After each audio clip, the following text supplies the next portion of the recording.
this, for whatever reason, crashes or something, come let me know. I'll get a hit record on this too, right? Yes. Hit record on that guy.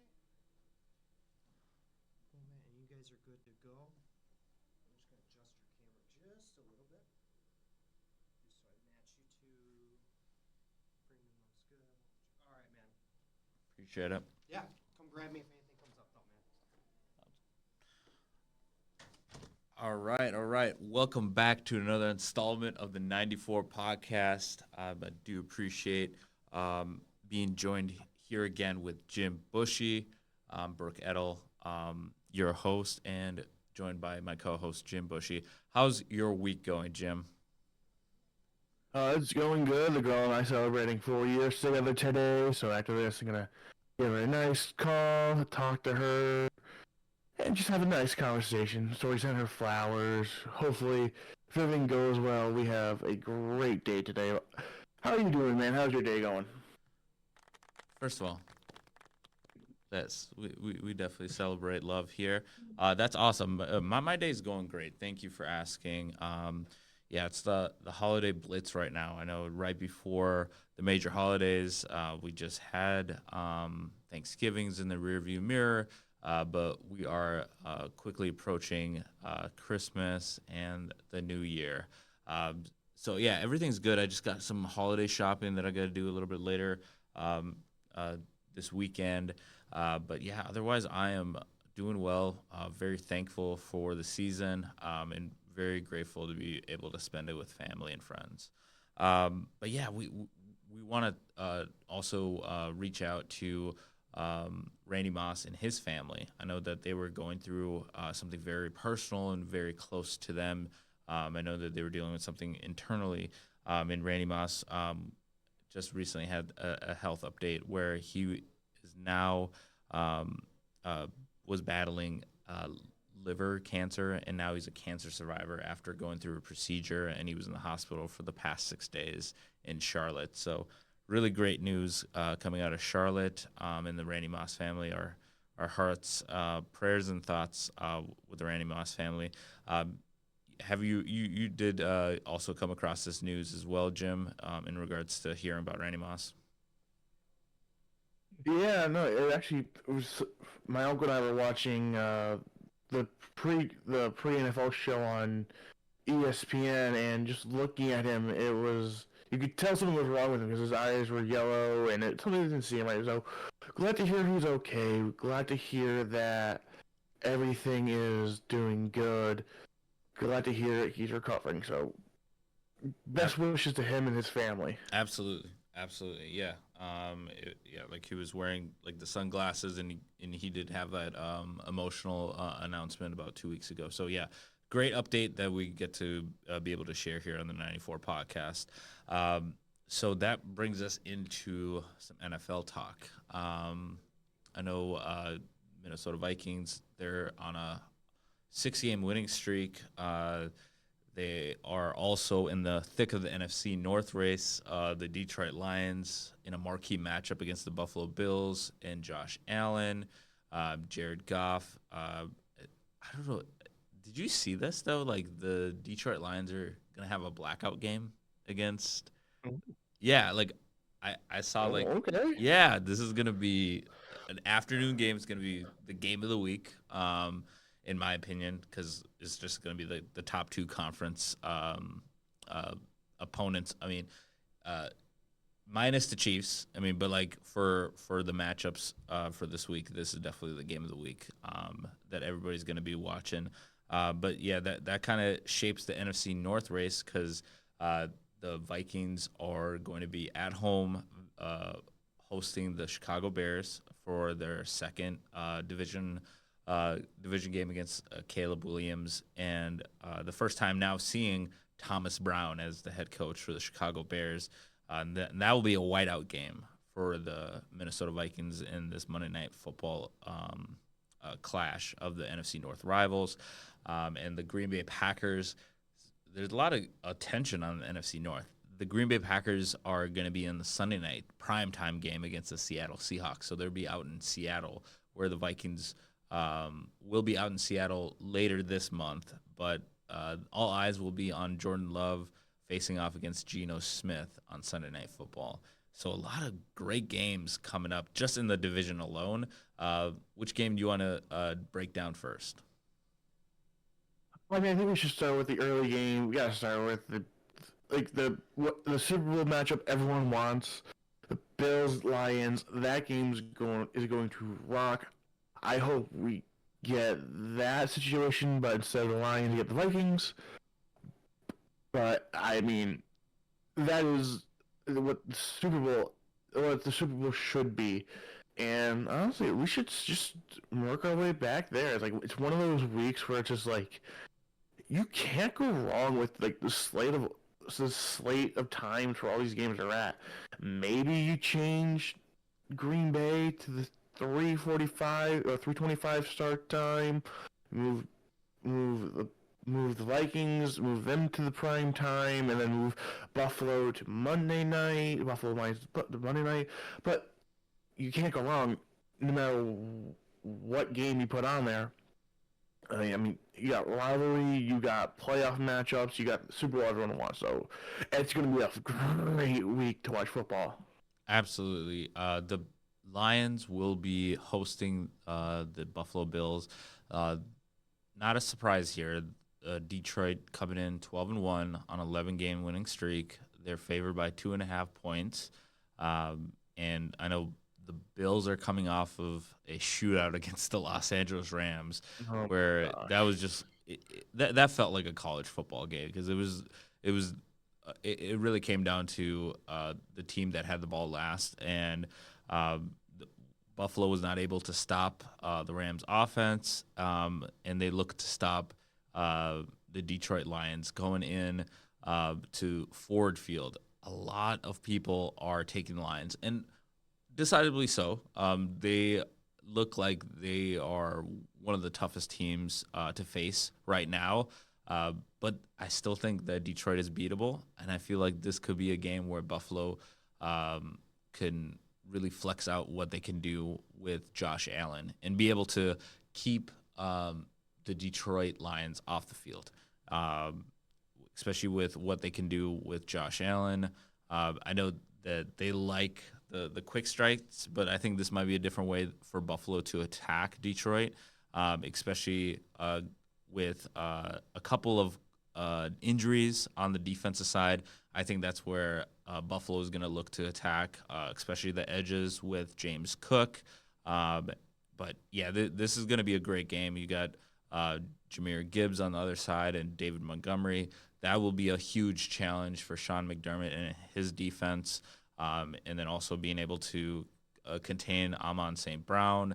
You got Tim Patrick, who's just coming off a 2-touchdown game. So Jared Goff is in his groove right now. And, obviously Dan Gamble, as the Detroit Lions fans like to call him, he's betting on his team. He's betting on Detroit. And he might be betting on black because they're going to be wearing their black jerseys, which we did see, I think, earlier this year. Pretty sick jerseys. I don't know if you recall when they played Seattle, they had the all blacks. So they might be making a return because I did see some things get leaked out that the Detroit Lions did paint their center logo to be a black lion. So we shall see on Sunday.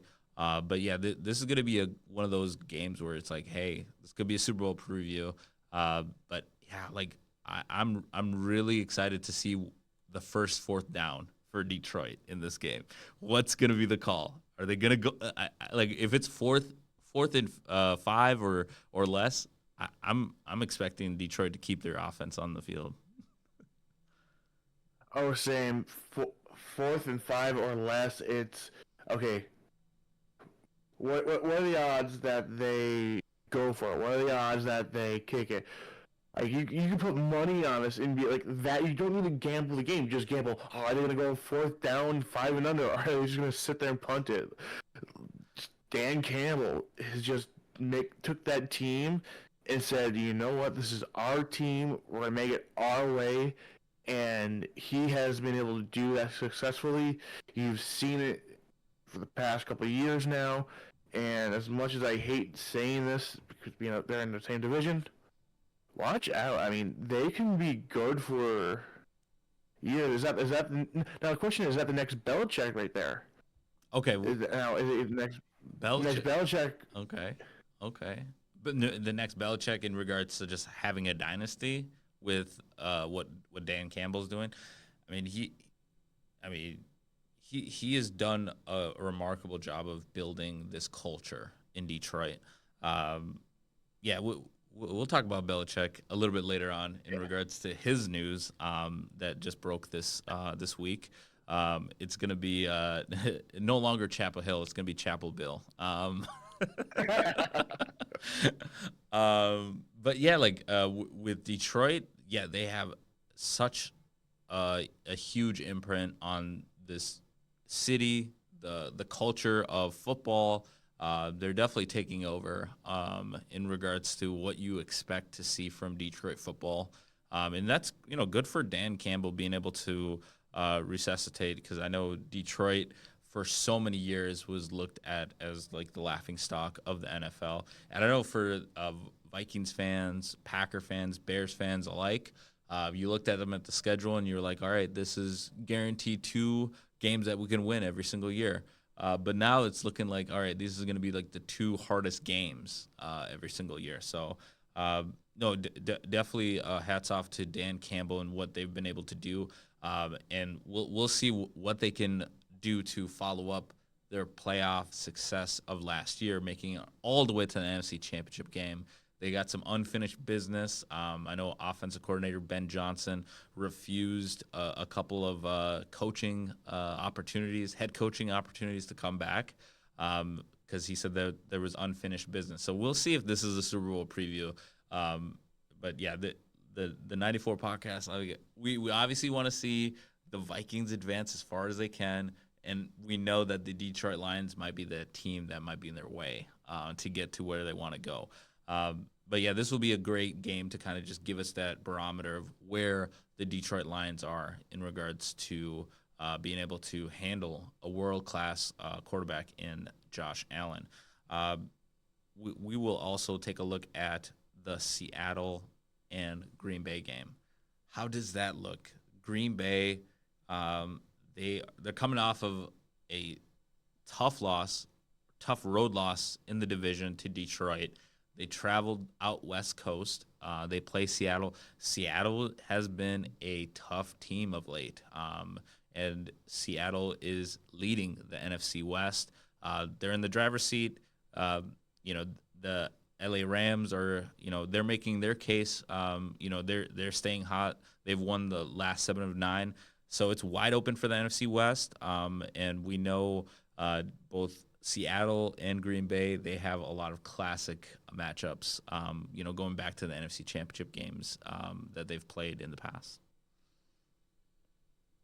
It's a preview because I don't think the Vikings are going to get their foot off the gas. The Packers are not going to take their foot off the gas.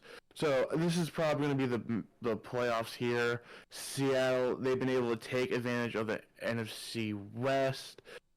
They've been able to make it their own. So they're leaving, like you said, they're leaving teams in the dust. This is going to be a good game to watch. Now Minnesota, my goodness, Green Bay is coming off of a mini bye, you could say, because they had like over a week, and now they're playing prime time, so it's not like it's a regular like a little bye. It's like it's a mini bye plus, you could call it. Right. So they have time to prepare. They have time to recover. They have time for all this.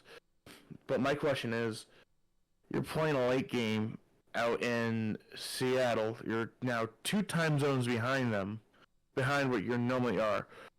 I want to know.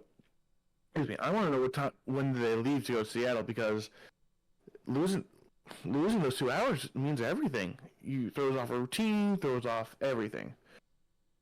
Absolutely. Right. At the end of the day, it's going to be a great showdown. It's Geno Smith versus Jordan Love, and no Walker Jr., so Charbonnet is going to get a lot of touches.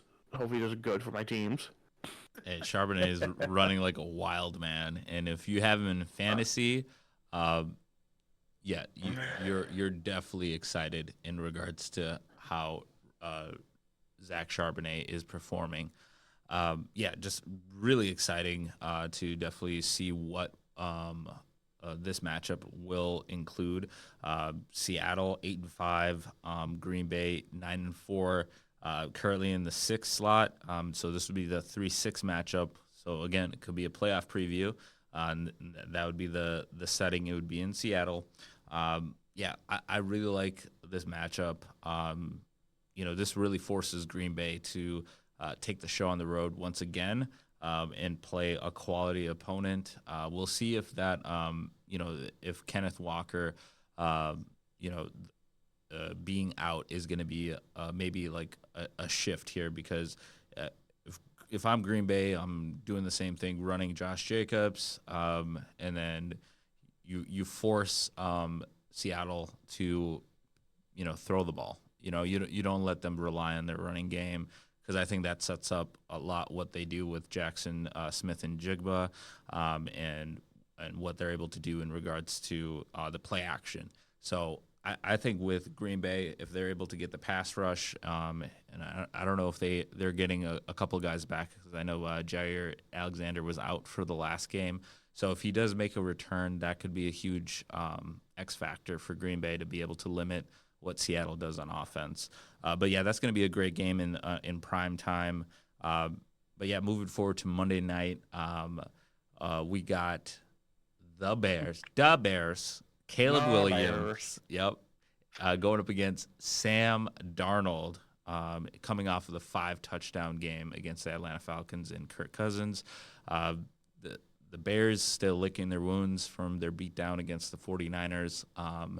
So, yeah, what are we going to get in this game, Jim, for Monday night? It's going to be the all-white game, the Winter Warrior game for the Minnesota Vikings.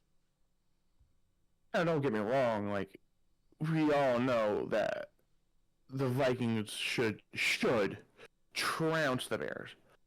But sports, anything can happen. You can't take any team light, especially against a Bears team with their rookie quarterback. They have a new head coach, new offensive coordinator. Things take a while to change, so maybe they're getting stuff going. Maybe now they have a playbook under their belt. Maybe they just had a bad game last week. You don't know. This should be a win, but man, it's not gonna be a 5-touchdown game.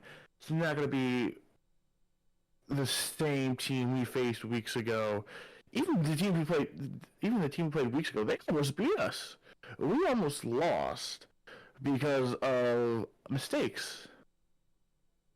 So it's going to be cool to see. It's going to be a fun game. Just can't underestimate them. And the Bears still suck. That's funny. Yeah, like the last game the Vikings played against Chicago, it went to overtime. Chicago got the ball first. There was numerous mistakes in that late game execution.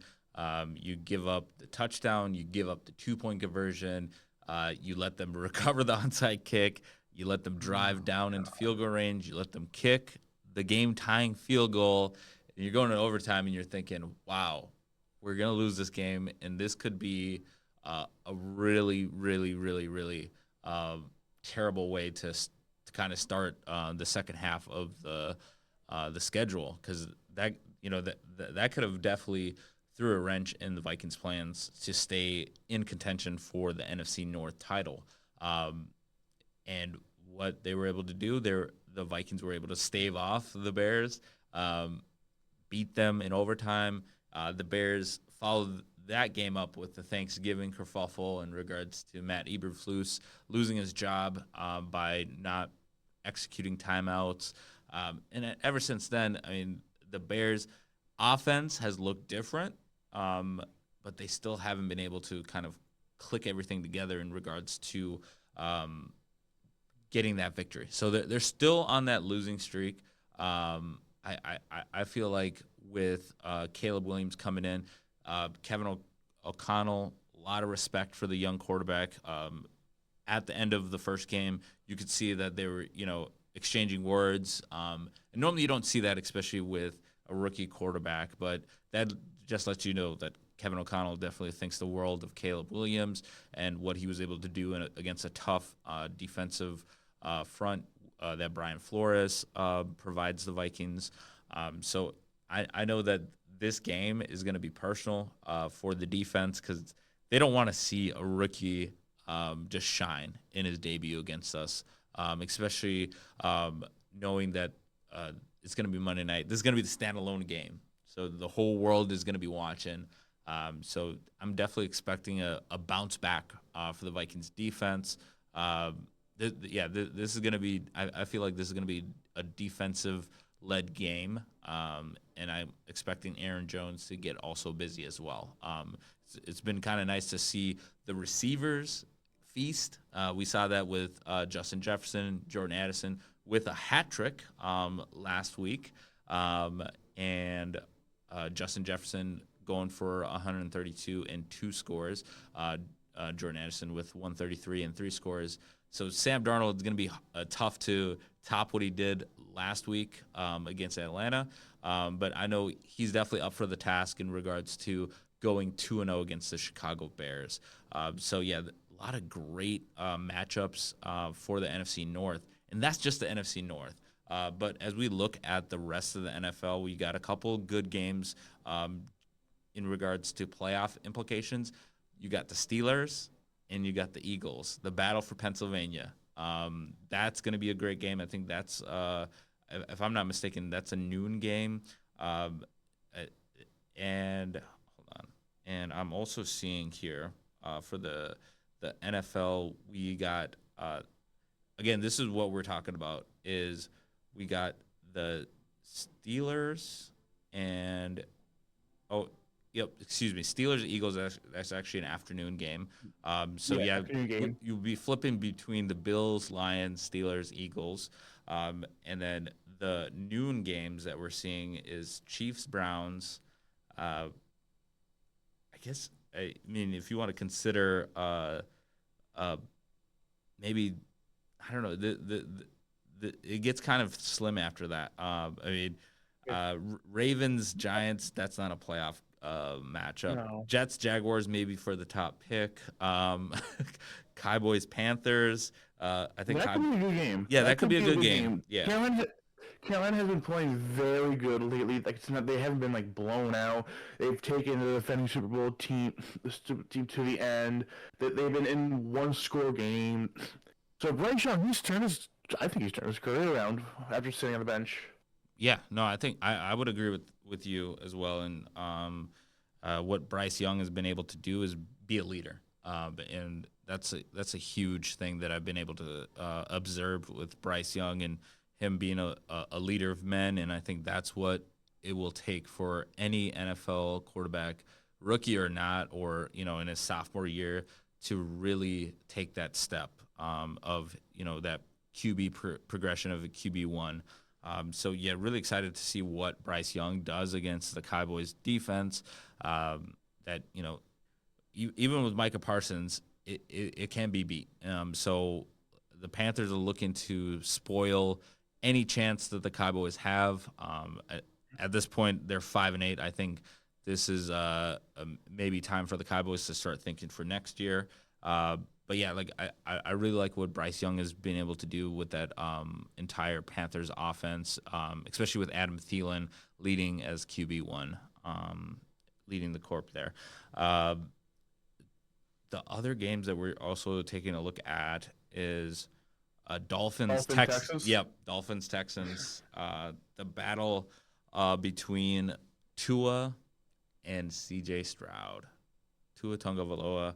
I know that the Dolphins, they won't go away. I mean, like they're just that scrappy team, and I don't know about them, but like I feel like if they can get if they can get this game, the rest of their schedule, I mean, I feel like it is favorable. I mean, like they do have they get the 49ers, which will be another toss up, but then they get the Browns and then they get the Jets. So I mean, if the Dolphins can get hot and stay hot, I think they have a chance to possibly sneak in as a wild card. Oh, definitely. I mean, I think they can win out and get a wild card. 49ers, they haven't been playing good. I mean, look at the snooze fest on Thursday. Oh yeah, You got 6 field goals. oh my goodness. Yeah. Yeah, no, you have the Browns, and then the third. Yeah, they should win out. I think they should win out. I think the San Francisco game is going to be a tough one, but they should win out, and it is something that it's like okay, it is what it is. Houston, on the other hand, I think they need this more. They need it. They need to start building momentum to carry into the playoffs, so they can get past the first round again, get past the second round, and attempt to get the ball rolling in the right direction. Because they've been looking sluggish this year. Sophomore slump for C.J. Stroud. I mean, he's taking a step back, it looks like, while Young takes a step forward. But he's still a great quarterback. I think if once he gets through this sophomore slump and he's able to get back on track, he'll be a great quarterback. Absolutely. Yeah, definitely a step back for C.J. Stroud this year. And I would agree with that. Like in regards to seeing what Bryce Young has been able to put on tape, he's definitely taking that step forward. And they're always going to be attached to being picks 1 and 2 of the 2023 draft. And what we're seeing here is, yeah, the Texans have the AFC South on ice for the most part. But, like, it just takes 1 or 2 games where you don't show up and you don't play your game, where you could be looking at Indianapolis sneaking in and, taking the division. Because Indianapolis is laying in the weeds at 6-7. So they're in the same situation as Miami is. Obviously, Miami can't win the AFC East. Buffalo Bills have already clinched that 2 weeks ago. But what the Colts have in front of them, they got the Broncos, which is going to be another really good game on Sunday, and that will definitely help kind of like filter out that AFC wild card race. But then after that, the Colts, they get the Titans, 3-10. They're probably going to be out of it in regards to mentally, but it's going to be a tough AFC South division game. And then you get the Giants, and then you get the Jaguars. So the schedule does soften up for the Colts to end the season. So it is not a guarantee that the Texans win the AFC South, especially if they continue to have these woes and drop games, which they have been susceptible to do because the Texans still have the Chiefs on the schedule. So and they got the Ravens. So like I know Derrick Henry just cut his dreadlocks, but I still think you still don't want to be tackling Derrick Henry in December. No, not at all. No. So yeah, those are just kind of like a couple of the roundups here in the AFC, especially for like the noon games. I mean, you got Commanders Saints at this point. Recounting the Commanders out, I feel like. The Saints out. Excuse me, because I feel like. I'm about to say, like, wait, what? No, the Commanders are 8-5. They're not 5-8. No, I'm talking about the Saints. No. The Saints barely beat the New York Giants. I mean, a win's a win, and they also have like an interim head coach. So like. Derek Carr's out. Yeah, Derek Carr's out. I mean, Alvin Kamara has to get in between the head coach and the punter, and like I don't know. I feel like the Saints are a wild card, but I'm expecting a huge game out of Jaden Daniels in his return to Louisiana.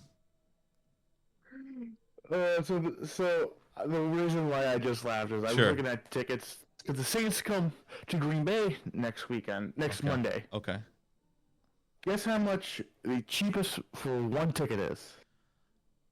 $45, $40. I wish it's $108. Oh, okay, $108. Okay. And I wouldn't pay that was 108. behind the field goal. I wouldn't pay 108 to watch the Saints and Packers. I'm sorry. I could watch that on TV. I know. I mean, if it was a better game, Yeah. maybe. But when you don't have a lot of options for my schedule, yeah, you take what you get. I got you. Got you. It's the biggest show in town. Absolutely. Absolutely. Yes.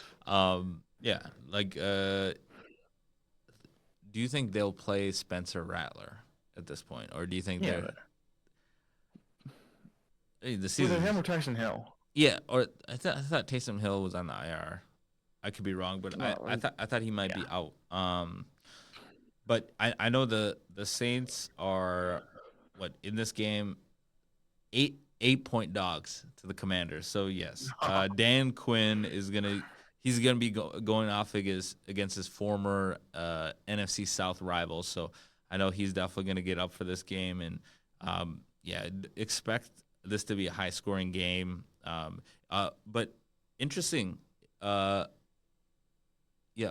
Interesting face in regards to a phase for the Commanders. They just signed KJ Osborne, former Minnesota Viking, and he looks to be replacing Noah Brown, who I think is out for the season for the Washington Commanders. So that will be interesting to kind of see how KJ Osborne is able to mesh with Jaden Daniels. So that might be a storyline to follow along.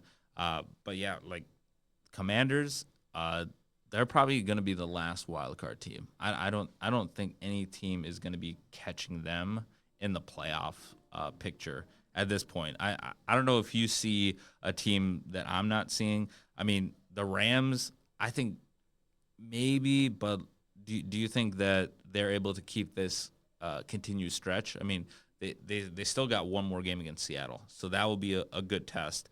And then Atlanta, we saw Atlanta. Atlanta's kind of falling apart right now. Arizona, same thing. They're falling apart. San Francisco, they're falling apart. You know, they're having players walk off the field in the middle of the game. I don't know how Kyle Shanahan's going to address Devondre Campbell just walking off in the middle of the game. I don't think, he's ever dealt with anything like that. And, I'm sure the defending NFC champs are, they're trying to figure this out. They're soul searching this week because, they're on the brink of elimination, and we're running out of games. We're running out of games, and at this point, I'm thinking that LA might win the division, and or again they might be the team that does take out Washington, but it might be just a 2-team and NFC wild card race to the end. It is, and look at the standings. Like, you look at the AFC, you have currently right now Kansas City, Buffalo, Pitt, Houston, Baltimore, and then it just drops.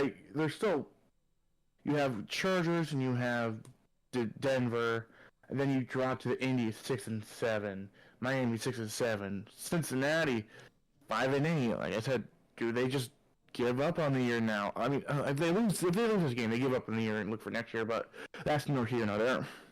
Like, you still have the good talent there. Like, those teams, you could see a Cincinnati make a push. You could see a Miami making a push. Indy, I'm surprised they're still there. And then Denver, I mean, they've been surprising a lot of people. Denver once you go out. Yeah, Denver's got one of the best defenses in the NFL right now. Yeah, but then you go to the NFC. You have Detroit, Philly. They're just like, okay, is Seattle a team to be? Seattle, right? Seattle. You have Tampa. Can they implode? Right. And then you have the freaking 11-2 Vikings at number 5, the 9-4 Packers at number 6. Then you have the 8-5 Washington. And you have LA sticking around, and then you drop down to below 500. Yep, exactly. At that point, it's bottom of the heap of the NFC, with below 500 once you get to the 9th seed.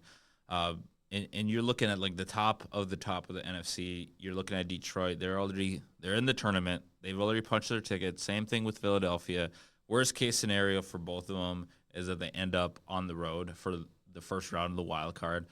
Best case scenario for both, obviously, is getting that number 1 seed, and I know that is the dream, and that's the chase right now in regards to what Philadelphia has the rest of the season. They got a tough game against the Steelers this week. They play the Commanders that we just mentioned, so that won't be an easy matchup, even though the Commanders were brought to earth in their first matchup against the Philadelphia Eagles and their defense. And then they get the Cowboys, and then they get the Giants. So it kind of softens up after they play these next 2 games. So if the Eagles can stave off any, if they can go 1-1, the rest of, if they can go 1-1 these next 2 games, they have an opportunity, because there's not a guarantee that Detroit beats Buffalo. Same thing with the Eagles. Not a guarantee that they're going to beat the Steelers outright, because Mike Tomlin's going to get them up, and the Steelers know what's at stake in regards to Baltimore's chasing them, and then they do play Baltimore. I believe that's a Christmas Day game. So there's a lot on the line here, and then with Detroit, we obviously mentioned this. They play Buffalo this week, then they get the Bears, and we know the Bears have something in store for the Lions, especially the way that the last game kind of wrapped up. And then the Lions, they return to the scene of the crime where their season ended in San Francisco and Santa Clara, and then they end the season against the Minnesota Vikings. So again, the Lions, everybody's gonna give them their best shot. That's what's kind of cool though, in regards to being a Vikings fan and watching the Lions. You know that every team is going to give their best shot to go up against the Lions the rest of the way. So, yeah. I want to point this out because I was just looking at the standings on ESPN. The AFC, they have 5 teams already eliminated from contention. Yes. The NFC has 1. 1. And that's the 2-11 Giants. The 3-10 Carolina Panthers have a mathematical chance of making the playoffs. So you're telling me there's a chance that Bryce Young could lead the Carolina Panthers into the playoffs as the 7th seed? Wow. It is mathematically possible. It's mathematically impossible. Right. It's the same thing with the Chicago Bears. Wow. That is wild. Like, all the teams are alive but the New York Giants.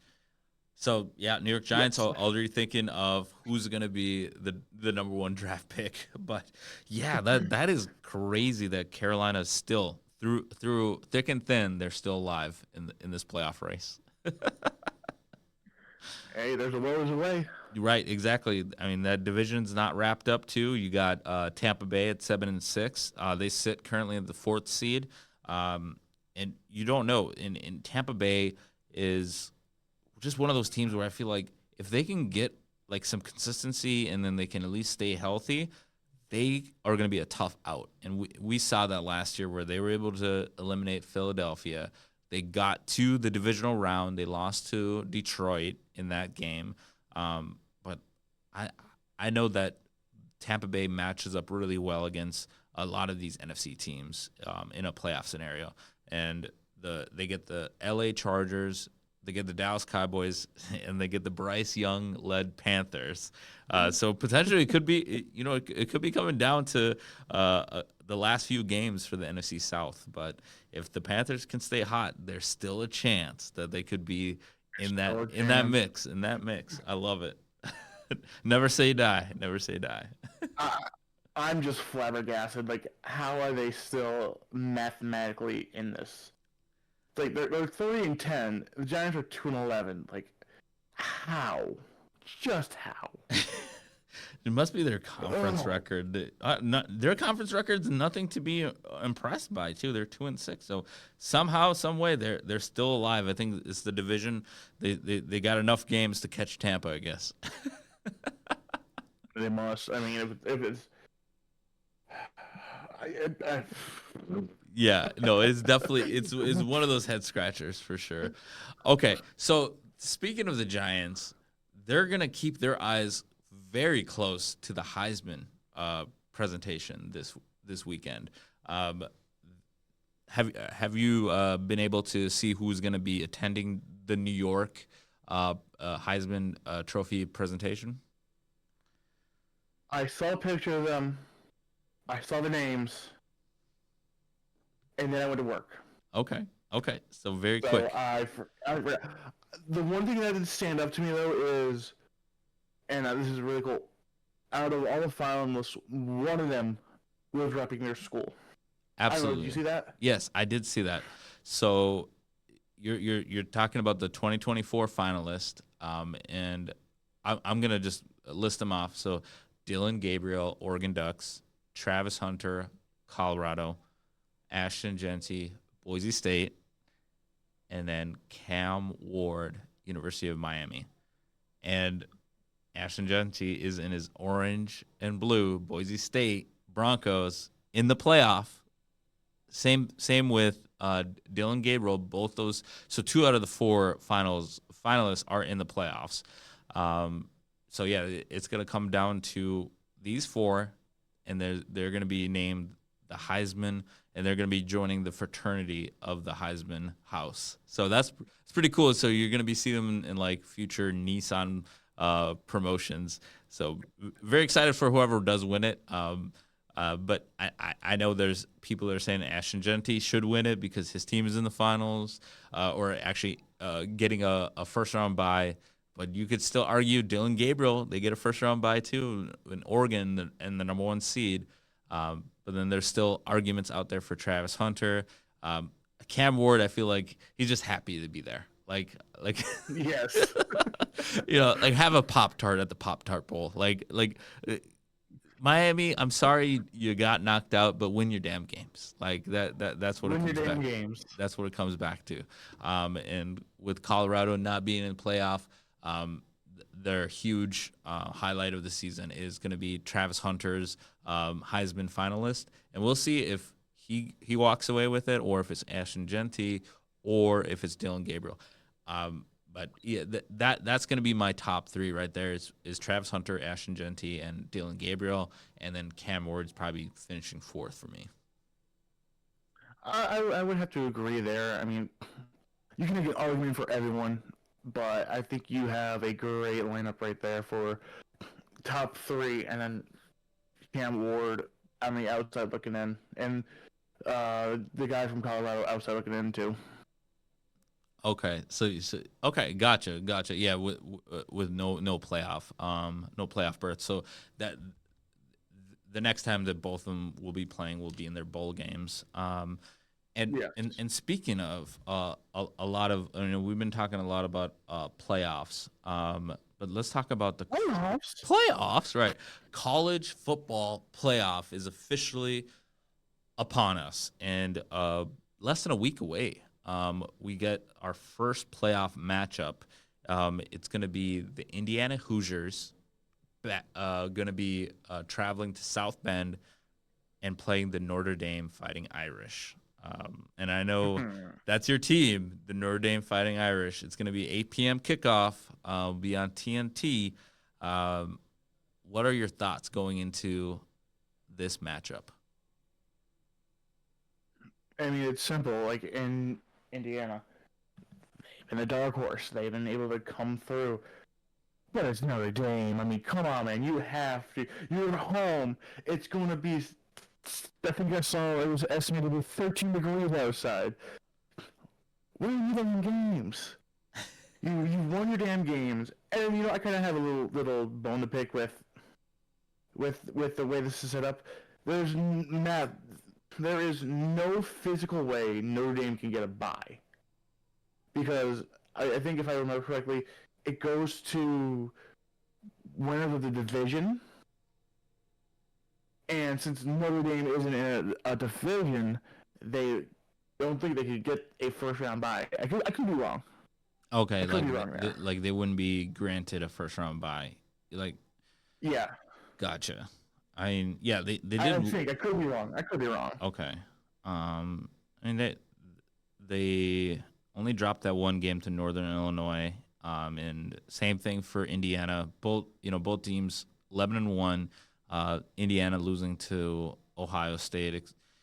So Coach Sig trying to avoid being butted out by the Notre Dame Fighting Irish in this matchup. Notre Dame is going to be favored by 7.5 points, so not a big surprise there. I don't know. I'm looking at this as like this is going to be Notre Dame's game to lose.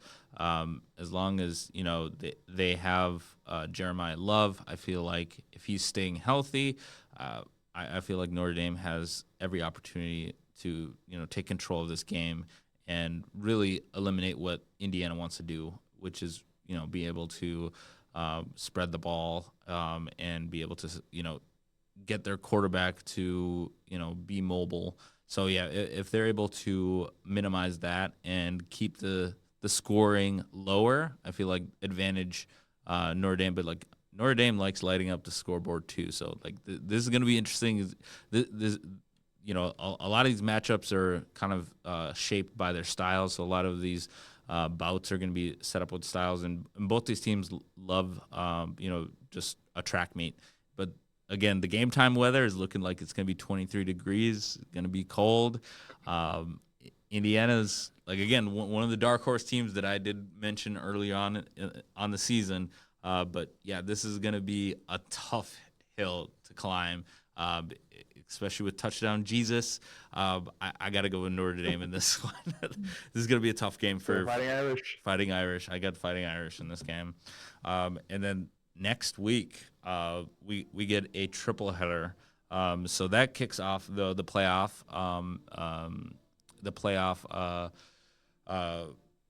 Games that we got.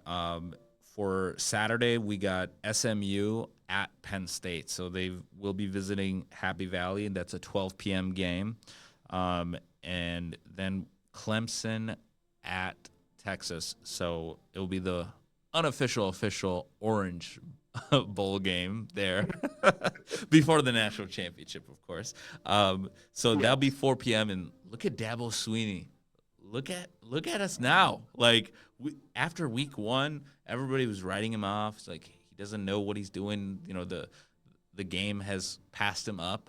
But Dabo Swinney, where there's a will, there's a way. He got the Clemson Tigers into the college football playoff. They will be facing off against Steve Sarkisian and his Texas Longhorns, and then Tennessee at Ohio State. And there might be a flag planting. I don't know. There might be. Yes, that would be. Yeah, hilarious. I can see a flag plant there. Yes, I could definitely see a flag plant there. And Tennessee will be going to Columbus for the 8 p.m. primetime kickoff. So great first round of the college football playoff. And then it will be not until next week, or actually 2 weeks from now, where Ashton Jeanty and possibly Heisman Award winner Ashton Jeanty facing off against the winner of Penn State SMU in the Fiesta Bowl. And then it'll be Wednesday, January 1st. Happy New Year. It'll be Arizona State versus the winner of Texas and Clemson. And then that will be the Peach Bowl. That'll be the location. So that'll be Atlanta, Georgia. And then the Rose Bowl. The Boise State will actually be in the Fiesta Bowl. So that'll be in, I believe, Glendale. So that'll be in Glendale. And then the Rose Bowl will be Oregon versus Ohio State or Tennessee winner. And then that'll be in Pasadena. And then the Sugar Bowl. So this is where maybe Notre Dame might get that bye or a little bit longer of a stretch of some rest. They would be playing Georgia if they take care of Indiana, or if Indiana does upset the Notre Dame Fighting Irish, they'll be taking on the Georgia Bulldogs in the Sugar Bowl in New Orleans. So that's just the college football playoff, and then the Orange Bowl will be played on January 9th after all this craziness is decided. But I'm really excited. This is the first time ever seeing this. I guess, what's your expectations? no one was going to be 100% satisfied regardless with the expansion. I mean, there's just too many teams. Like everyone can make an argument of like we should be in. This should happen. If this didn't happen, we should be in. I'm excited for it. I'm excited to see what it brings in. I'm excited to see how everything plays out.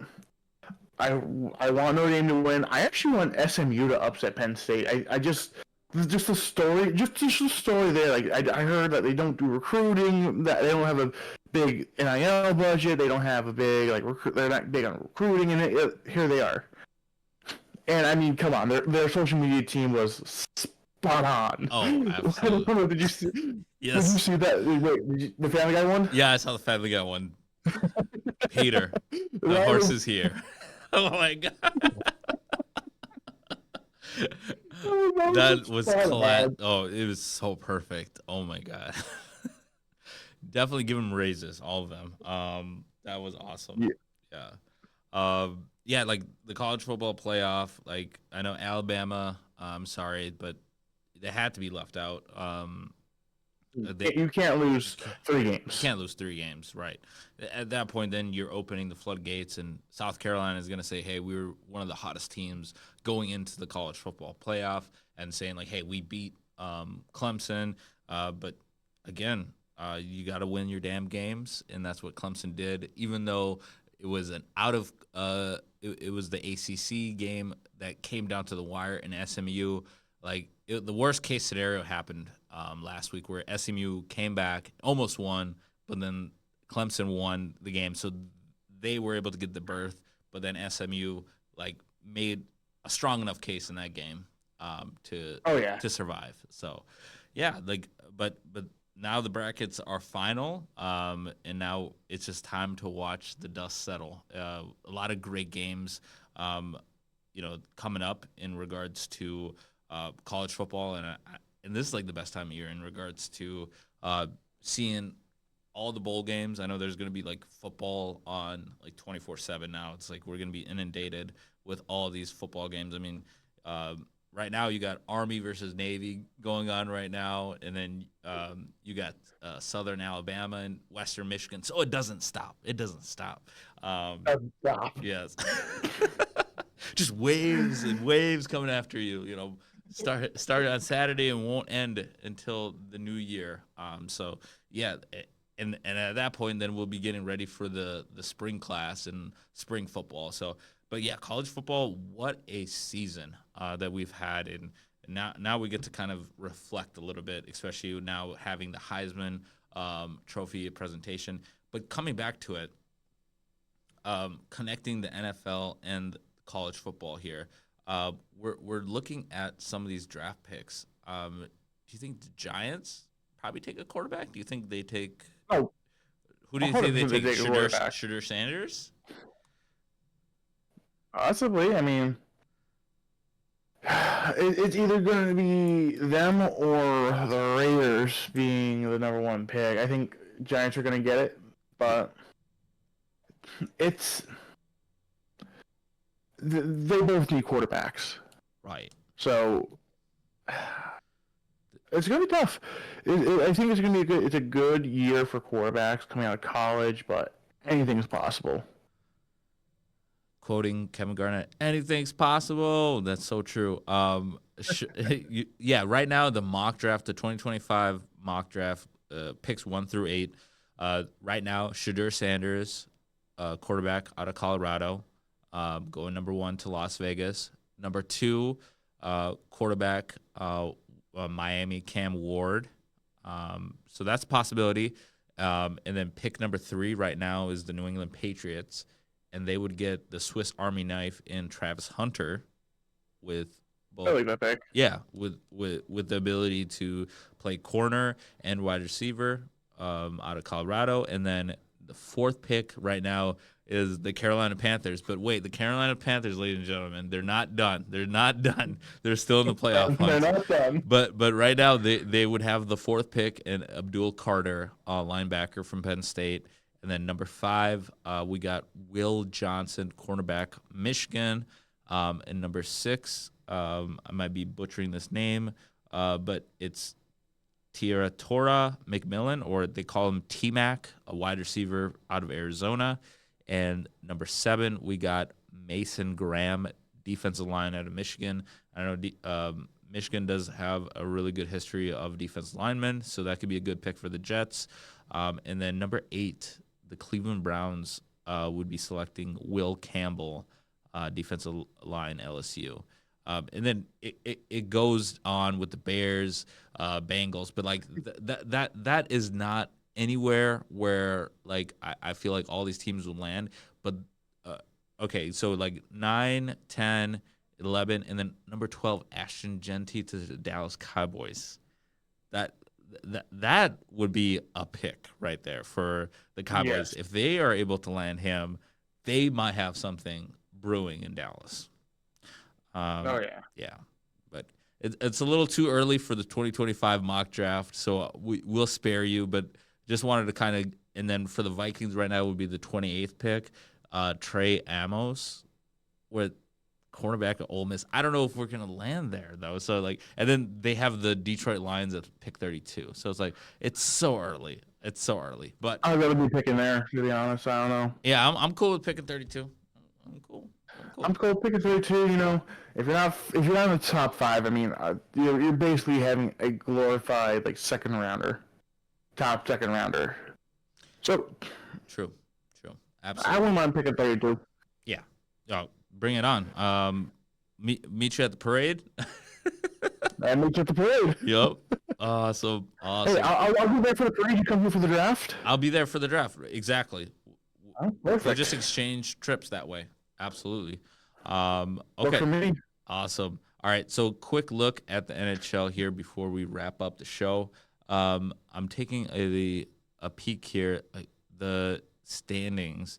Currently, the Minnesota Wild are sitting at 42 points with 29 games played, 19 wins, 6 losses, and 4 overtime losses. They're trailing by a point by the Winnipeg Jets. So they just had an awesome shootout win against the Utah Hockey Club. So Minnesota's definitely playing really well. I mean they're playing the Philadelphia Flyers this weekend. They're up 1-0 right now, but it's still early. But a lot of games to be played. But what are your thoughts? Have you been able to kind of keep track of the Wild a little bit with Kirill Kaprizov? Oh yeah, he's one of the great players they have on the team.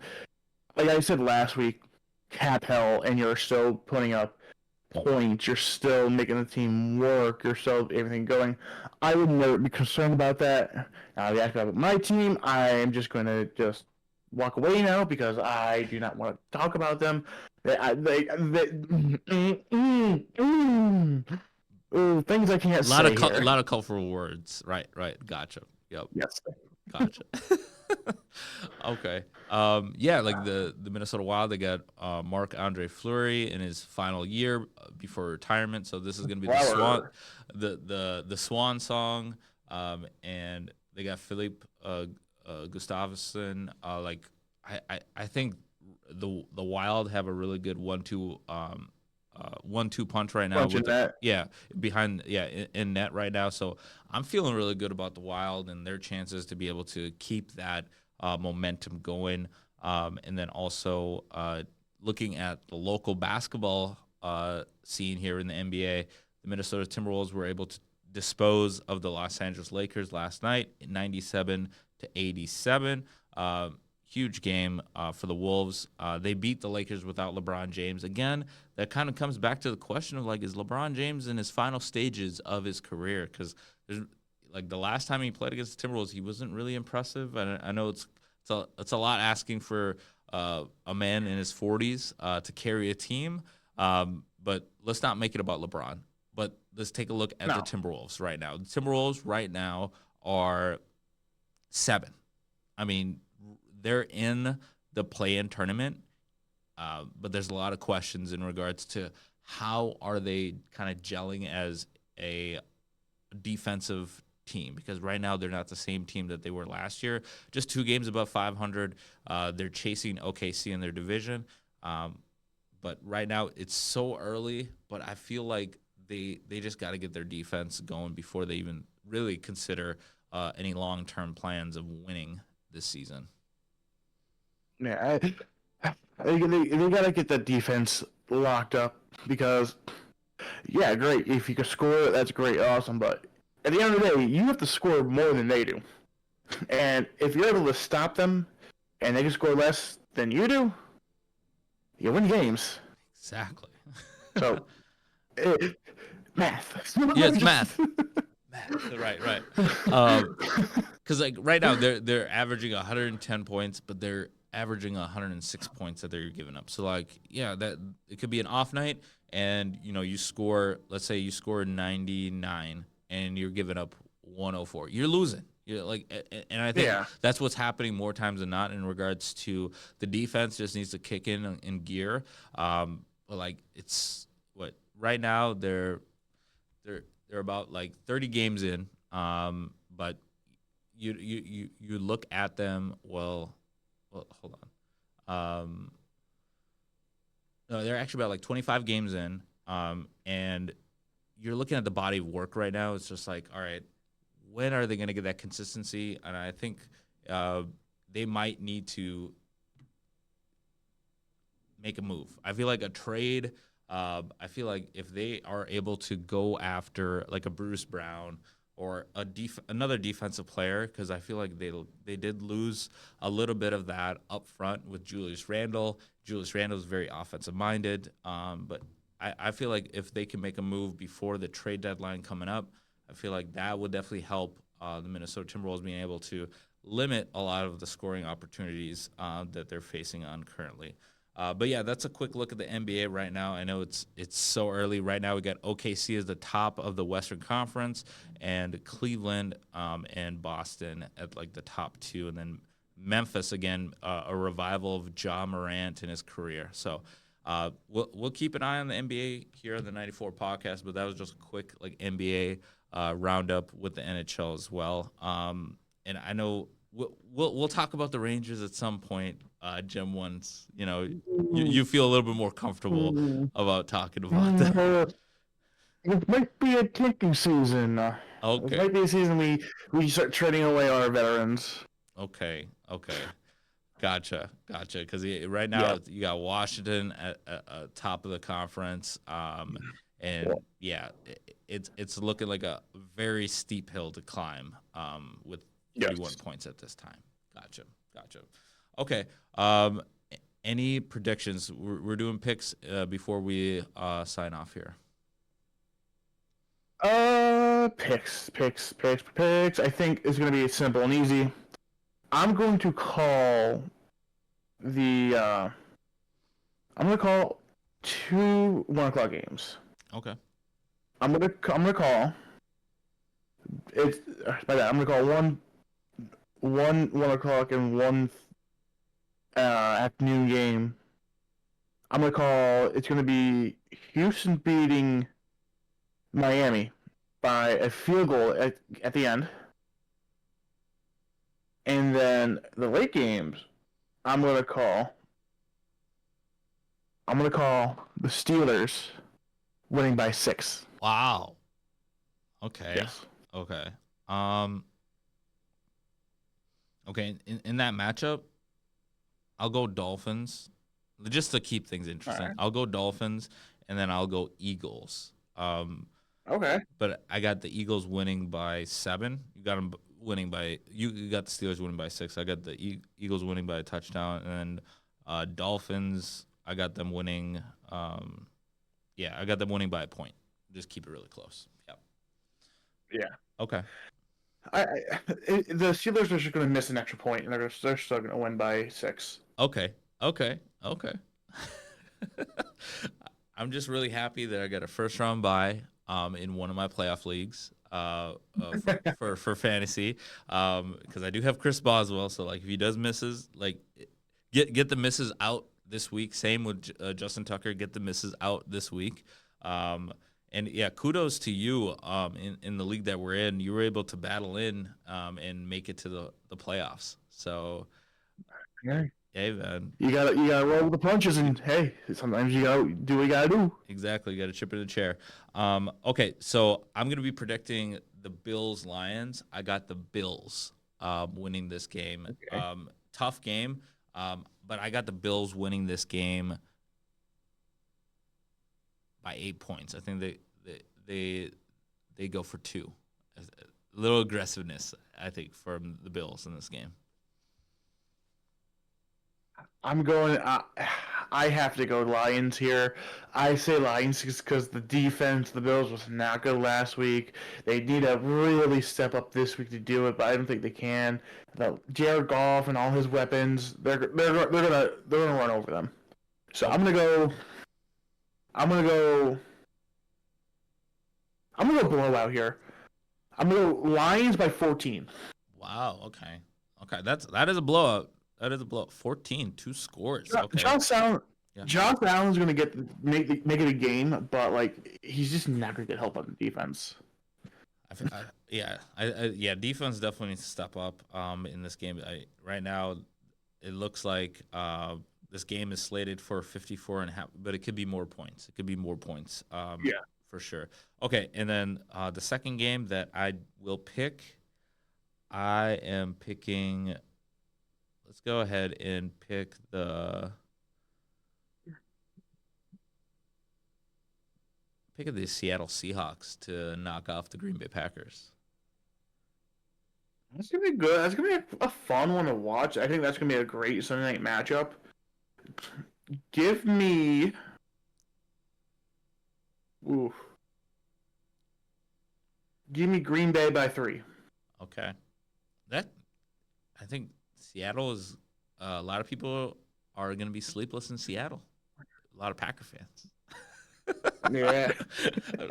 Because I think the Seattle team is going to shock a lot of people on Sunday night, especially the way that they're able to turn the ball over. And then that's one thing that they've been able to do all season is be able to take the football away.